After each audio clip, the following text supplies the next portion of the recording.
There are moments in life when everything quietly falls apart.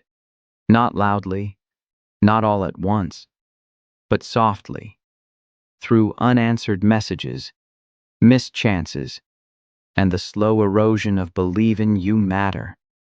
We move through days doing what's required, saying what's expected, smiling when we're supposed to. Yet somewhere inside, a question echoes. Was I ever enough to begin with? This is a story about self-worth, about how we lose it without noticing, and how it sometimes returns from the most unexpected place. In a small, unremarkable town where nothing ever seemed to change, there lived a man named Adrian Cole. He wasn't broken in the obvious ways, but he had forgotten his value, and that forgetting shaped every step of his journey. Listen closely, because this story isn't just about him, it's about you. Adrian Cole lived a life that looked complete from the outside. Every morning he woke before the sun, not because he loved mornings, but because it felt responsible. He brewed his coffee the same way every day, 2 scoops, no sugar, stood by the window and watched the town stretch awake. The streets were familiar, the sounds were predictable, and so was he. Adrian was the kind of man people described as reliable, not inspiring, not unforgettable, just dependable. At work, he was always early. He listened more than he spoke. When something went wrong, his name was the first suggestion. When something went right, it quietly belonged to everyone else. He didn't complain. He told himself that being needed was enough, that usefulness was a form of value. But beneath that calm routine lived a belief he never said out loud. If I stop giving, I disappear. Adrian's self-worth was built on being useful to others. He answered calls late at night, took on extra work without question. He remembered birthdays, fixed problems, carried weight that wasn't his. And every time someone said, "I don't know what we'd do without you," it felt like oxygen. Still, when the room emptied, so did the warmth. He went home each evening to a small apartment that echoed more than it should. The walls were bare, not because he didn't care, but because he'd never felt permanent anywhere long enough to decorate. He ate dinner alone, often standing, scrolling through messages that rarely included his name, unless someone needed something. And yet, he told himself he was fine, because admitting the truth would mean facing the fear underneath it all, that maybe without effort, without service, without constant proving, he wasn't enough on his own. You know this feeling, the one where you try harder not because you're passionate, but because you're afraid. Afraid that if you slow down, someone will realize they don't need you anymore. Afraid that love, respect, and belonging must be earned every single day. Adrian believed rest had to be justified, that saying no made him selfish, that his worth expired the moment he stopped performing. And so, he kept going. He kept showing up with quiet discipline, kept offering strength even when his own felt thin, kept mistaking exhaustion for purpose. But life has a way of testing the stories we tell ourselves. And soon, Adrian would face a moment that forced one impossible question to the surface. If everything I give is taken away, who am I then? That question followed him like a shadow, unanswered, uncomfortable, waiting. And this, though he didn't know it yet, was the beginning of his journey. Adrian believed that if he just did a little more, everything would finally feel right. So he leaned into effort like it was a lifeline. He arrived earlier than necessary and left later than expected. He volunteered before anyone could ask. When problems appeared, he stepped forward instinctively, as if solving them might quiet the question he carried inside. There was a strange comfort in exhaustion. It made him feel necessary. It made him feel visible. And for a while, it worked. His manager nodded with approval. Co-workers smiled when they saw him coming. His phone buzzed more often. Small victories stacked up. Praise in passing, trust implied. Responsibilities increased. These moments fed him. They whispered, "See, you matter." Adrian mistook that whisper for truth. He started believing that worth was something you could accumulate, like hours worked, like favors owed, like being indispensable. He told himself that this was motivation, that this was discipline, that this was purpose. But beneath the surface, something fragile was forming, because every success came with a silent condition. Don't slow down. Don't disappoint. Don't need anything in return. He noticed how uneasy he felt when there was nothing to fix, how rest made him restless, how silence made him doubt himself. On days when no one asked for his help, he felt strangely hollow, as if usefulness was the only language he spoke fluently. At night, when he lay in bed staring at the ceiling, his thoughts replayed the day like a ledger. What he had done right, what he could have done better, who he had pleased, who he might have let down. Sleep came late, crowded by the fear that tomorrow he'd have to prove it all over again.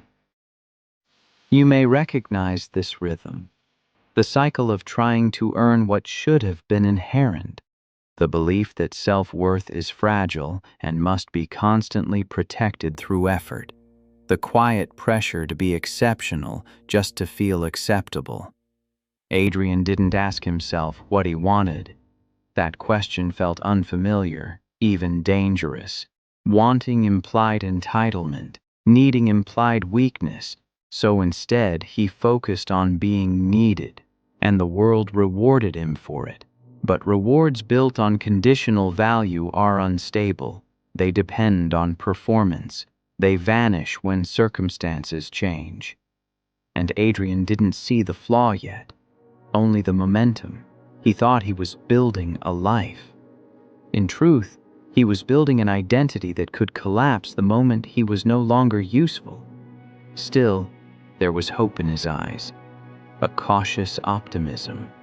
He believed he was getting closer to something meaningful, that if he kept going, kept giving, kept pushing, one day he would finally feel secure in who he was.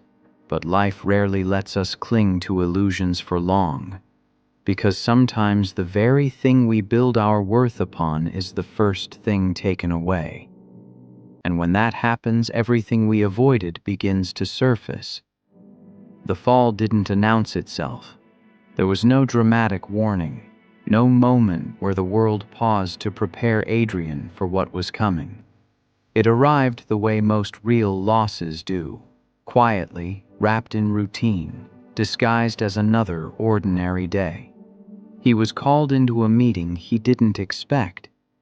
The room felt smaller than usual, the air heavier. Faces that once looked to him for answers now avoided his eyes. Words were spoken, careful, rehearsed, polite, but none of them softened the truth. Changes were being made. The direction was shifting. His role was no longer essential. Adrian listened without interrupting. He nodded when expected. He thanked them for the opportunity. Discipline had trained him well. He carried himself with dignity, even as something inside him fractured. It wasn't anger that hit first.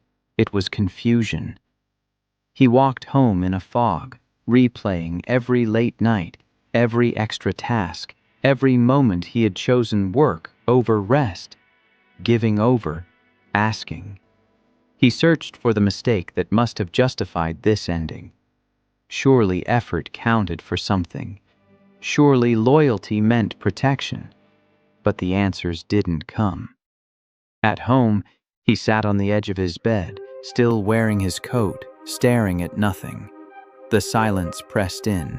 His phone stayed still. No messages, no reassurance, no one saying, "This doesn't make sense." That's when the doubt turned cruel.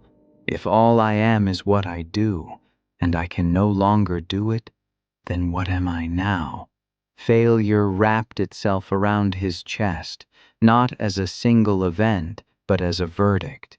It whispered that his value had been overestimated, that he had confused being helpful with being irreplaceable, that he had believed in a version of himself that only existed while he was producing something useful.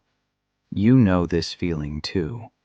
When effort doesn't protect you, when discipline doesn't guarantee security, when motivation collapses under the weight of reality. Adrian felt exposed, stripped of the role that had defined him. The praise that once fueled him now felt like a memory from someone else's life. He questioned every choice, every sacrifice, every moment he had pushed through exhaustion just to be seen. And the hardest truth wasn't the loss itself. It was realizing how much of himself he had tied to something that could disappear overnight. The days that followed blurred together. He went through the motions, but the purpose was gone. Without a place to pour his energy, his thoughts turned inward, and they were not kind. Failure, he learned, doesn't always shout. Sometimes it sits quietly beside you and asks a single question you're not ready to answer. Who are you without your achievements? Adrian didn't know. And instead of facing that question, he did what many of us do. He ran from acceptance, from grief, from the truth that something had ended. And in that running, he would lose even more. Adrian refused to let go of the story he had told himself. He woke each morning as if nothing had changed. Same alarm, same coffee, same routine. But the meaning behind it was gone. Still, he held on to the habits, believing that discipline alone could reverse what had already happened. If he stayed sharp, stayed ready, stayed useful, maybe the world would notice its mistake. He refreshed his email too often, replayed conversations he couldn't change, imagined alternate endings where someone realized his value too late. This wasn't hope. It was denial disguised as effort. Adrian measured himself by an old ruler, one that only counted productivity, approval, and external validation. Without those numbers rising, he felt himself shrinking. He compared his present silence to his past busyness and decided it meant something about his worth as a person. So he clung tighter. He offered help where it wasn't asked for, gave advice where it wasn't needed, said yes even when it cost him energy he no longer had. Each action was a plea disguised as generosity. See me, choose me, confirm that I still matter. But the world didn't respond the way he hoped. People were polite, distant, busy with their own lives, and every neutral response felt like rejection. Every unanswered message reinforced the fear that usefulness had been the only reason he had ever been welcomed. You may know this place, where letting go feels like losing the last proof that you're worthy, where moving forward feels like betrayal of the version of you who tried so hard, where identity becomes a prison built from past success. Adrian told himself that accepting the loss meant admitting failure, that releasing the old measure meant lowering his standards. He didn't yet see that the measure itself had been flawed, that it had never accounted for his humanity, only his output. At night, guilt kept him awake. Guilt for not doing more. guilt for feeling bitter, guilt for wanting recognition in a world that had moved on. He carried shame quietly, like a second skin. And the more he held on to the past, the heavier it became. His mind stayed crowded with what ifs and if onlys, leaving no room for peace. The truth hovered close, waiting patiently. You cannot heal while clinging to the version of yourself that no longer exists. But Adrian wasn't ready to hear that yet. Because letting go isn't just about release, it's about grief. And grief requires us to sit with emptiness before we find meaning again. So he stayed stuck, between who he was and who he could become, between effort and exhaustion, between worth and the fear of being nothing without proof. And in that space, the silence grew louder. Soon it would pull him somewhere deeper, somewhere lonelier, somewhere he could no longer avoid himself. Eventually, the noise stopped, not because things got better, but because Adrian ran out of energy to pretend they might. The messages slowed. The offers to help went unanswered. The days stretched long and unstructured, no longer shaped by urgency or expectation. Without a role to fill, Adrian found himself alone with something he had avoided for years. Silence. At first, he tried to escape it. He filled his time with distractions, long walks with no destination, television playing in the background, scrolling without purpose. But silence has a way of waiting, patient, unmoving. And when you finally sit with it, it reveals what effort once kept hidden. Adrian stopped shaving, stopped setting alarms, stopped caring about how the days looked from the outside. He wasn't falling apart dramatically. He was fading, quietly, invisibly, in ways no one noticed. And that hurt the most. Because if no one noticed his absence, did it mean he had never truly been present? He sat alone in his apartment, the same walls now feeling closer, heavier. The echoes he once ignored now spoke back to him. Memories of praise felt distant, accomplishments felt irrelevant. Without an audience, his achievements lost their meaning. You may recognize this emptiness, the space that appears when identity collapses, the hollow pause between who you were and who you don't yet know how to be, the moment when motivation disappears and all that's left is raw honesty. Adrian felt small, not in the humble sense, but in the way that makes you question your place in the world. He wondered if he had confused activity with importance, if all his discipline had only been a shield to avoid facing himself. Some nights he lay awake, staring into the dark, asking questions with no answers. If I stop trying, am I still worthy of love? If no one needs me, do I still matter? If I have nothing to offer, can I still belong? These thoughts didn't come with panic.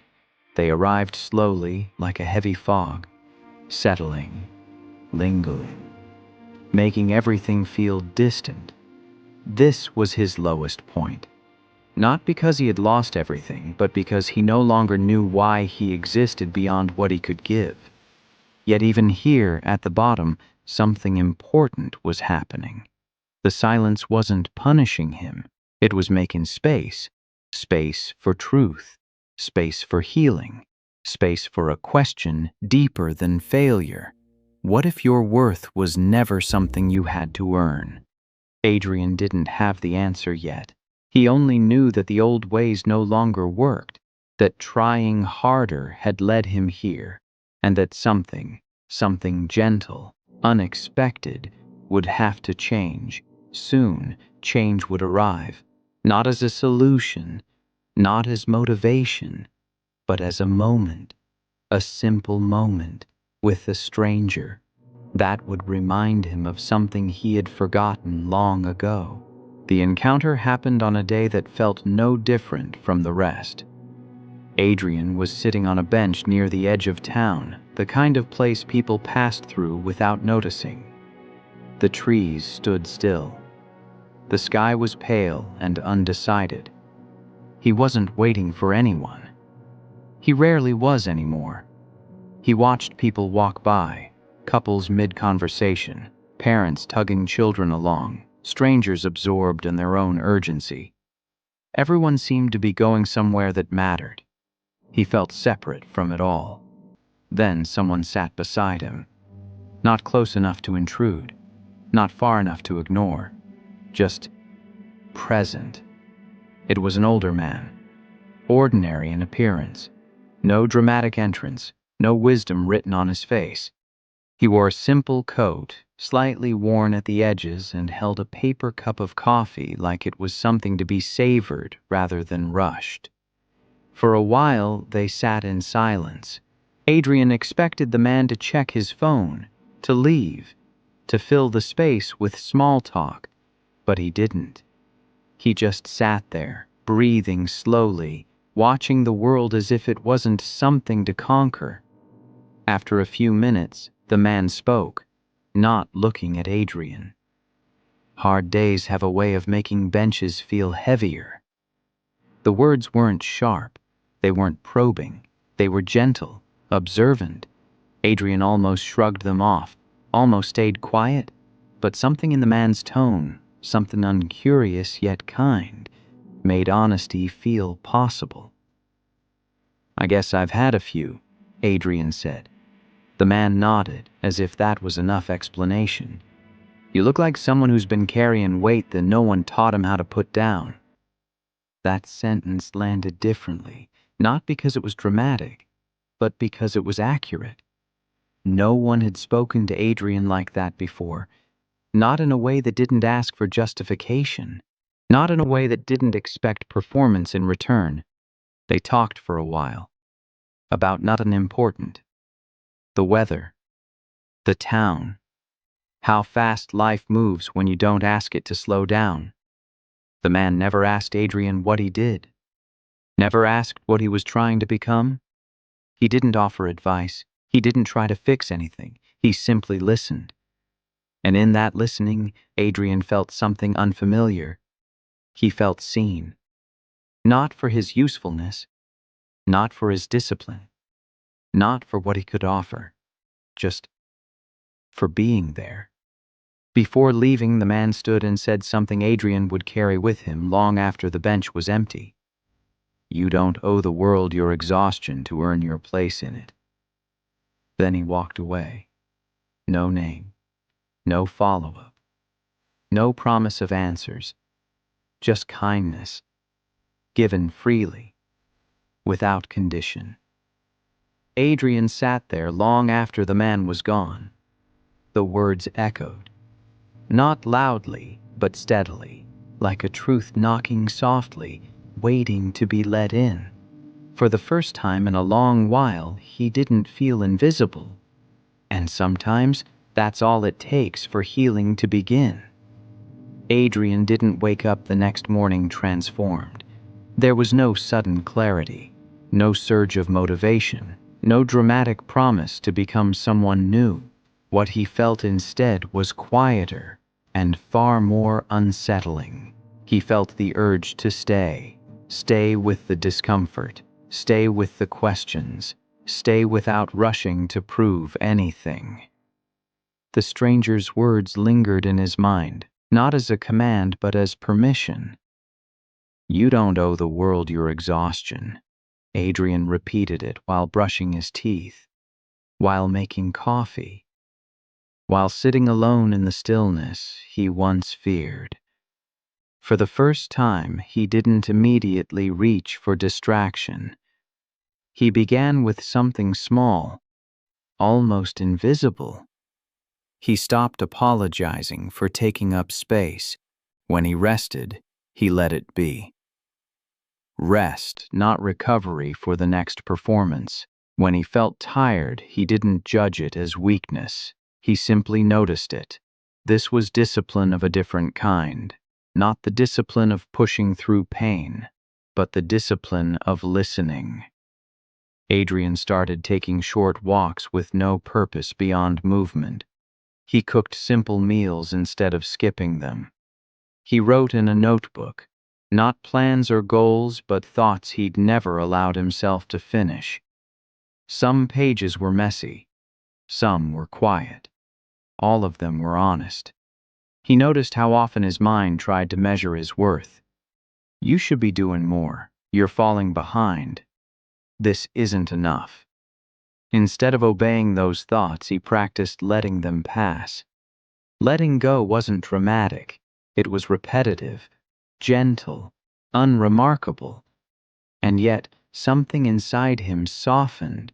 He realized how rarely he had chosen himself, not in selfish ways, but in human ones. How often he had abandoned his own needs to stay acceptable. How deeply he had believed that love required effort and rest required permission. Healing didn't feel like happiness. It felt like relief. Some days doubt returned in waves. He wondered if he was becoming lazy, if he was wasting time, if the world would forget him entirely. But each time those fears rose, he remembered the bench, the silence, the feeling of being seen without explanation. That memory grounded him. Adrian began to understand something quietly powerful.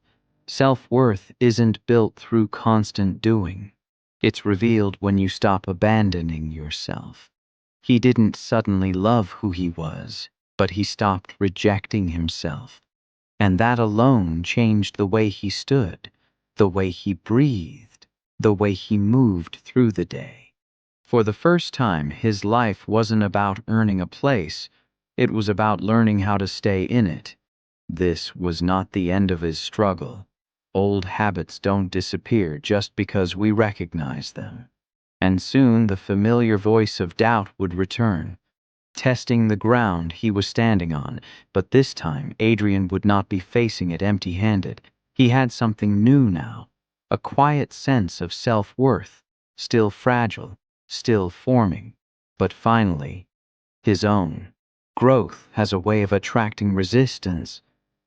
Just when Adrian began to feel steadier, the old voice returned, not as a shout, but as a whisper he almost trusted. It came in the morning when his phone stayed silent a little too long. It came when he passed familiar buildings and wondered who had replaced him. It came disguised as practicality, asking questions that sounded reasonable. How long can you live like this? Shouldn't you be doing more by now? What if this calm is just avoidance? The voice didn't accuse, it reminded of urgency, of expectation, of the version of himself that survived by proving his worth. Adrian felt the pull. He caught himself scrolling job listings late at night, not out of excitement but fear. He drafted messages he didn't send, considered reaching out just to feel relevant again. The old reflex to offer, to fix, to perform, itched beneath his skin. This was the real test. Not failure, not loss, but temptation. The temptation to return to what was familiar even if it was harmful. The temptation to confuse busyness with purpose again. To trade peace for validation because peace didn't yet feel productive.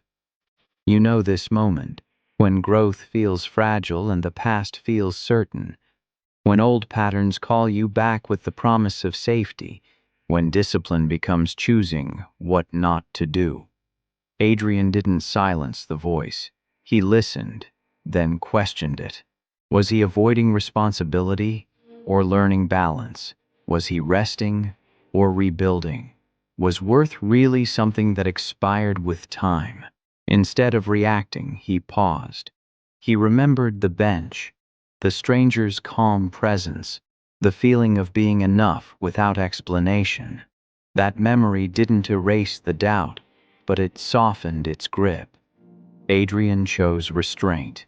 He delayed decisions. He allowed uncertainty to exist without rushing to fix it. This, too, was discipline, the kind that trusts process over panic. Some days he slipped, reached for reassurance, measured himself too harshly, but he noticed it now, and noticing changed everything. Strength wasn't in never returning to old habits, it was in recognizing them sooner and choosing differently. Slowly, the voice lost volume, not because it disappeared, but because it no longer controlled him.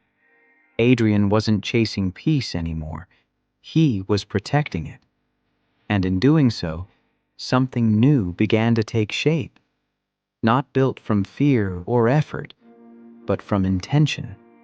The world didn't suddenly reward him for this change, but for the first time he didn't need it to, because what was growing inside him was quieter than ambition and far more powerful. The change arrived so subtly that Adrian almost missed it. There was no single morning where he woke up feeling complete, no moment when everything made sense at once. Instead, life began to feel lighter. Not easier, but less heavy, as if he was no longer carrying himself like a burden. He noticed it in the way he moved through his days. He woke without dread, ate without rushing, walked without counting steps toward some invisible goal. Time no longer felt like an enemy to outrun. It felt like something to inhabit.